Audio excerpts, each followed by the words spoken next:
ഞെട്ടൽ എന്നാൽ ചെറിയ ഞെട്ടലൊന്നുമല്ല ഇന്ത്യയിൽ നടക്കുന്ന കാര്യങ്ങൾ കണ്ടാൽ ഉണ്ടാവുക.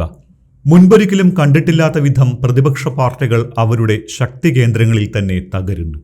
ഇന്നലത്തെ മഴയിൽ കുരുത്ത യുവാക്കളുടെ കൂട്ടായ്മ രാജ്യം ഭരിക്കുന്ന പാർട്ടിയെക്കൊണ്ട് ആവശ്യങ്ങൾ നേടിയെടുക്കുന്നു. ഇപ്പോഴിതാ ബീഹാറിലെ BJP കോട്ടയിൽ തെരഞ്ഞെടുപ്പ് രാഷ്ട്രീയത്തിൽ പിച്ചുവെച്ച് തുടങ്ങിയിട്ട് മാത്രമുള്ള പ്രശാന്ത് കിഷോർ എന്ന മുൻ തെരഞ്ഞെടുപ്പ് തന്ത്രജ്ഞൻ BJPയുടെ അടിവേര് ഇളക്കിയിരിക്കുന്നു. കേന്ദ്രത്തിൽ BJPയെ അധികാരത്തിലേറ്റിയ അതേ പ്രശാന്ത് കിഷോർ തന്നെ BJPയെ വിറപ്പിച്ചിരിക്കുന്നു. കോക്രോച്ച് ജനതാ പാർട്ടി കൊടുത്ത അടിയുടെ ഞെട്ടൽ മാറും മുൻപ് മറ്റൊരു അടികൂടി. ബീഹാറിലെ ബങ്കിപ്പൂർ നിയമസഭാ ഉപതെരഞ്ഞെടുപ്പിലാണ് ജൻസ്വരാജ് പാർട്ടി സ്ഥാപകൻ കൂടിയായ പ്രശാന്ത് കിഷോർ BJPയെ തകർത്തത്. BJP സ്ഥാനാർത്ഥി നീരജ് കുമാർ സിൻഹയെയാണ് പ്രശാന്ത് കിഷോർ തോൽപ്പിച്ചത്. RJDയുടെ രേഖാ ഗുപ്ത 3ാം സ്ഥാനത്തായി. BJPയുടെ നീരജ് കുമാറിനെ 18,593 വോട്ടുകൾക്ക് പരാജയപ്പെടുത്തി പ്രശാന്ത് കിഷോർ ചരിത്രം രചിച്ചു. സ്ഥലം MLA നിതിൻ നബീൻ ഇപ്പോൾ BJP പ്രസിഡന്റാണ്. രാജ്യസഭയിലേക്ക് തെരഞ്ഞെടുക്കപ്പെട്ടതോടെ നബീൻ സ്ഥാനമൊഴിഞ്ഞു. അതുകൊണ്ടാണ് ഉപതെരഞ്ഞെടുപ്പ് വേണ്ടി വന്നത്. പുഷ്പം പോലെ ജയിച്ചു കയറും എന്ന് കരുതിയിടത്താണ് BJPക്ക് വലിയ ഷോക്ക് കിട്ടിയിരിക്കുന്നത്. 1995 മുതൽ BJPയാണ് ബങ്കിപ്പൂർ നിയമസഭാ മണ്ഡലത്തിൽ വിജയിച്ചിട്ടുള്ളത്. അവിടെയാണ് നവാഗതനായ പ്രശാന്ത് കിഷോർ സാന്നിധ്യം അറിയിച്ചിരിക്കുന്നത്. പ്രശാന്ത് കിഷോറിന്റെ വാക്കുകൾ കടമെടുത്താൽ 30 വർഷത്തെ കോട്ട പൊളിക്കാൻ 30 ദിവസത്തെ പ്രചാരണം ധാരാളമായിരുന്നു. തെരഞ്ഞെടുപ്പ് ചാണക്യന്റെ ബുദ്ധി സ്വയം തെരഞ്ഞെടുപ്പ് വിജയത്തിന് ഉപകരിച്ചുവെന്ന് പറയാം. രാഷ്ട്രീയ തന്ത്രജ്ഞനിൽ നിന്ന് കളം മാറ്റിയ പ്രശാന്ത് കിഷോറിന്റെ ആദ്യ തെരഞ്ഞെടുപ്പ് പോരാട്ടം എന്ന നിലയിലാണ് ബങ്കിപ്പൂർ ഉപതെരഞ്ഞെടുപ്പ് ദേശീയ ശ്രദ്ധ നേടിയത്. BJP പരാജയം അറിയാത്ത മണ്ഡലമാണ് ബങ്കിപ്പൂർ. 2025 നിയമസഭാ തെരഞ്ഞെടുപ്പിൽ നിതിൻ നബീൻ 51,936 വോട്ടിന് വിജയിച്ച മണ്ഡലം കൂടിയാണ് ബങ്കിപ്പൂർ. വർഷങ്ങളായി BJP സ്ഥാനാർത്ഥികൾ മാത്രം വിജയിക്കാറുള്ള മണ്ഡലം. 2 പതിറ്റാണ്ടുകളായി ബങ്കിപ്പൂർ എന്നത് നിതിൻ നബീന്റെ പേരിനോട് ചേർത്ത് വെച്ച ഒന്നായിരുന്നു. അദ്ദേഹത്തിന് മുൻപ് മുതിർന്ന BJP നേതാവ് കൂടിയായ സ്വന്തം പിതാവ് നബിൻ കിഷോർ പ്രസാദ് സിൻഹയായിരുന്നു ഈ മണ്ഡലത്തിലെ MLA. ഇത് വെറുമൊരു BJP സീറ്റ് മാത്രമായിരുന്നില്ല. പട്നയുടെ ഹൃദയഭാഗത്ത് പാർട്ടിയുടെ നഗര ആധിപത്യത്തെ പ്രതിനിധീകരിച്ചിരുന്ന ഒരു കുടുംബകോട്ടയായിരുന്നു. അതുകൊണ്ടാണ് ഈ ഫലത്തിന് ഒരു തെരഞ്ഞെടുപ്പ് വിജയത്തിനും അപ്പുറമുള്ള പ്രാധാന്യമുള്ളത്.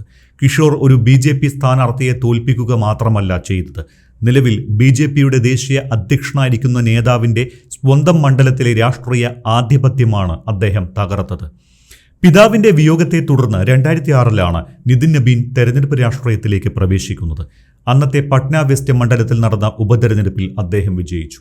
മണ്ഡല പുനർനിർണയത്തിന് ശേഷം 2010, 2015, 2020, 2025 വർഷങ്ങളിൽ അദ്ദേഹം ബങ്കിപ്പൂരിനെ തുടർച്ചയായി പ്രതിനിധീകരിച്ചു. ഓരോ തെരഞ്ഞെടുപ്പ് കഴിയുന്തോറും അദ്ദേഹത്തിന്റെ സ്വാധീനം വർദ്ധിച്ചു വരികയാണ് ഉണ്ടായത്. 2025 ബീഹാർ നിയമസഭാ തെരഞ്ഞെടുപ്പിൽ 98,299 വോട്ടുകൾ നേടിയ നബീൻ RJD സ്ഥാനാർത്ഥിയെ 51,936 വോട്ടുകളുടെ കൂറ്റൻ ഭൂരിപക്ഷത്തിലാണ് പരാജയപ്പെടുത്തിയത്. ഏകദേശം 3.8 ലക്ഷം വോട്ടർമാരുള്ള ഒരു മണ്ഡലത്തിൽ അതൊരു ചെറിയ വിജയമായിരുന്നില്ല. BJPയുടെ സംഘടനാ ശക്തിയും നബീൻ കുടുംബത്തിന്റെ പാരമ്പര്യവും നഗരപ്രദേശങ്ങളിലെ ഉയർന്ന ജാതിക്കാരുടെയും മധ്യവർഗത്തിന്റെയും വോട്ടുകളും ഒന്നിച്ചു ചേർന്ന അപൂർവം മണ്ഡലങ്ങളിലൊന്നായിരുന്നു ബങ്കിപ്പൂർ. നിതിൻ നബീൻ രാജ്യസഭയിലേക്ക് തെരഞ്ഞെടുക്കപ്പെടുകയും പിന്നീട് BJP ദേശീയ അധ്യക്ഷനാവുകയും ചെയ്തതോടെ ഉപതെരഞ്ഞെടുപ്പിൽ ഈ സീറ്റ് എളുപ്പത്തിൽ നിലനിർത്താമെന്നാണ് പാർട്ടി കരുതിയത്. എന്നാൽ കാര്യങ്ങൾ പ്രതീക്ഷിച്ചതുപോലെ നടന്നില്ല. ജൻസ്വരാജ് പാർട്ടി നേതാവ് പ്രശാന്ത് കിഷോർ മത്സരരംഗത്തേക്ക് ഇറങ്ങിയതോടെയാണ് ഉപതെരഞ്ഞെടുപ്പിന്റെ ഗതി മാറിയത്. തുടക്കത്തിൽ BJP അഭിഷേക് കുമാർ സിൻഹയെ സ്ഥാനാർത്ഥിയായി പ്രഖ്യാപിക്കുകയും നാമനിർദ്ദേശ പത്രിക സമർപ്പിക്കൽ പൂർത്തിയാക്കുകയും ചെയ്തതാണ്. എന്നാൽ നാടകീയമായ നീക്കങ്ങൾക്കൊടുവിൽ അവസാന നിമിഷം പാർട്ടി സ്ഥാനാർത്ഥിയെ മാറ്റി നീരജ് കുമാർ സിൻഹയെ രംഗത്തിറക്കി. ഈ പെട്ടെന്നുള്ള മാറ്റം പട്നയിലെ രാഷ്ട്രീയ കേന്ദ്രങ്ങളിൽ വലിയ ചർച്ചകൾക്ക് വഴിവെച്ചു.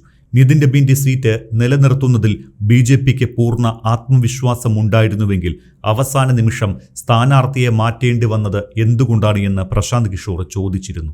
BJP ഈ വിമർശനം തള്ളിക്കളഞ്ഞുവെങ്കിലും തെരഞ്ഞെടുപ്പ് തന്ത്രജ്ഞനായ പ്രശാന്ത് കിഷോറിന്റെ പ്രചാരണത്തിലെ മുന്നേറ്റം തന്നെ BJP ക്യാമ്പുകളെ ഞെട്ടിച്ചിരുന്നതായി റിപ്പോർട്ടുകളുണ്ട്. നിതിൻ നബീൻ സ്ഥാനാർത്ഥി അല്ലായിരുന്നുവെങ്കിലും തെരഞ്ഞെടുപ്പിലെ പ്രധാന മുഖം അദ്ദേഹം തന്നെയായിരുന്നു. അദ്ദേഹത്തിന്റെ പോസ്റ്ററുകളും അനുഭാവികളും രാഷ്ട്രീയ പാരമ്പര്യവും പ്രചാരണത്തിൽ നിറഞ്ഞു നിന്നു. മുതിർന്ന BJP നേതാക്കൾ അതിശക്തമായി പ്രചാരണം നടത്തി. തെരഞ്ഞെടുപ്പ് പ്രചാരണത്തിനിടെ BJP പോലീസിനെ ദുരുപയോഗം ചെയ്തുവെന്നും തന്റെ പ്രവർത്തകരെ ലക്ഷ്യമിട്ടുവെന്നും പ്രശാന്ത് കിഷോർ ആരോപിച്ചതുമാണ്. തന്റെ പാർട്ടിയായ ജൻസുരാജ് പാർട്ടിയുടെ പ്രചാരണ പ്രവർത്തകരെ നിയമവിരുദ്ധമായി ഭീഷണിപ്പെടുത്തിയതായും പ്രശാന്ത് ആരോപിച്ചിരുന്നു. ക്രമക്കേടുകൾക്കെതിരെ തെരഞ്ഞെടുപ്പ് കമ്മീഷനെയും സുപ്രീം കോടതിയെയും സമീപിക്കുമെന്നും പ്രഖ്യാപിച്ചിരുന്നു. ഉപതെരഞ്ഞെടുപ്പിൽ BJP വൻ ഭൂരിപക്ഷത്തിൽ തോൽക്കുമെന്നും ഒരു പൂച്ചയെയോ നായയെ പോലും മത്സരിപ്പിച്ചാലും തെരഞ്ഞെടുപ്പിൽ വിജയിക്കാമെന്ന ചൊല്ല് മറക്കുമെന്നും പ്രശാന്ത് കിഷോർ ആത്മവിശ്വാസം പ്രകടിപ്പിക്കുകയും ചെയ്തതാണ്. ജൻസുരാജ് പാർട്ടി രൂപീകരിച്ചതിന് ശേഷം ആദ്യമായാണ് പ്രശാന്ത് കിഷോർ നേരിട്ട് തെരഞ്ഞെടുപ്പ് പോരാട്ടത്തിന് ഇറങ്ങിയത്. 2025 ബീഹാർ നിയമസഭാ തെരഞ്ഞെടുപ്പിൽ ജൻസുരാജ് പാർട്ടി ആകെയുള്ള 243 സീറ്റുകളിൽ 238 സീറ്റിലും മത്സരിച്ചുവെങ്കിലും ഒരിടത്തും വിജയിച്ചിരുന്നില്ല. വെറും 3% വോട്ടുകൾ മാത്രമാണ് അന്ന് ലഭിച്ചത്. പാർട്ടിയുടെ രാഷ്ട്രീയ നിലനിൽപ്പ് തന്നെ ചോദ്യചിഹ്നമായിരിക്കെയാണ് BJP കോട്ടയിൽ പ്രശാന്ത് കിഷോറിന്റെ വിജയം. റോഡുകൾ, ഓടകൾ, കുടിവെള്ള വിതരണം, ഗതാഗത മലിനീകരണം, നഗരഭരണം എന്നിവയെക്കുറിച്ച് സംസാരിച്ചാണ് കിഷോർ പ്രചാരണം നടത്തിയത്. തന്റെ വോളണ്ടിയർ ശൃംഖലയെ ഇതിനായി കാര്യക്ഷമമായി ഉപയോഗിച്ചു. നീറ്റ് പരീക്ഷാ വിവാദത്തെയും പ്രശാന്ത് ഫലപ്രദമായി വിനിയോഗിച്ചു. വിദ്യാർത്ഥികളുടെ പ്രതിഷേധത്തെ ഭരണപരാജയത്തിന്റെ വലിയൊരു ചിത്രമാക്കി ഉയർത്തിക്കാട്ടി. യുവജനങ്ങളുടെ രോഷം ഇരമ്പിയ സമയത്ത് ഭരണപക്ഷത്തിന് പ്രതിരോധത്തിലാകേണ്ടി വന്നു. ഉപതെരഞ്ഞെടുപ്പ് നടന്ന മധ്യപ്രദേശിലെ ദതിയ മണ്ഡലത്തിൽ കോൺഗ്രസാണ് വിജയിച്ചത്. ഘനശ്യാം സിംഗ് BJP സ്ഥാനാർത്ഥി അശുതോഷ് തിവാരിയെ 6016 വോട്ടുകൾക്ക് പരാജയപ്പെടുത്തി. ഗുജറാത്തിലെ മഞ്ചൽപൂർ മണ്ഡലത്തിൽ 30,630 വോട്ടുകളുടെ ഭൂരിപക്ഷത്തിൽ BJP സ്ഥാനാർത്ഥി സതീഷ് ഗോവിന്ദ് ഭായ് പട്ടേൽ വിജയിച്ചിട്ടുമുണ്ട്. CJP പ്രതിഷേധത്തിന് ശേഷമുള്ള ആദ്യ തെരഞ്ഞെടുപ്പിനാണ് രാജ്യം സാക്ഷ്യം വഹിച്ചത് എന്നതിനാൽ ഈ തെരഞ്ഞെടുപ്പിന് അതീവ പ്രാധാന്യമുണ്ടായിരുന്നു. ദേശീയ ശ്രദ്ധ ആകർഷിക്കുകയും ചെയ്തിരുന്നു.